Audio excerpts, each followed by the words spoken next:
question is compound AC8H10O is found to react with NaOY produced by reacting Y with NaOH and yields a yellow precipitate with characteristic smell. A and Y are respectively. So we need to find A and Y.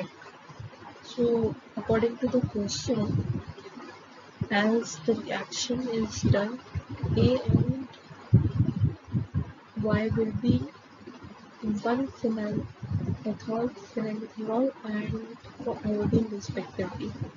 Why? Because when NaOY oxidizes one phenyl ethanol to methyl ketone, that is acetophenol, that gives us positive iodophone test.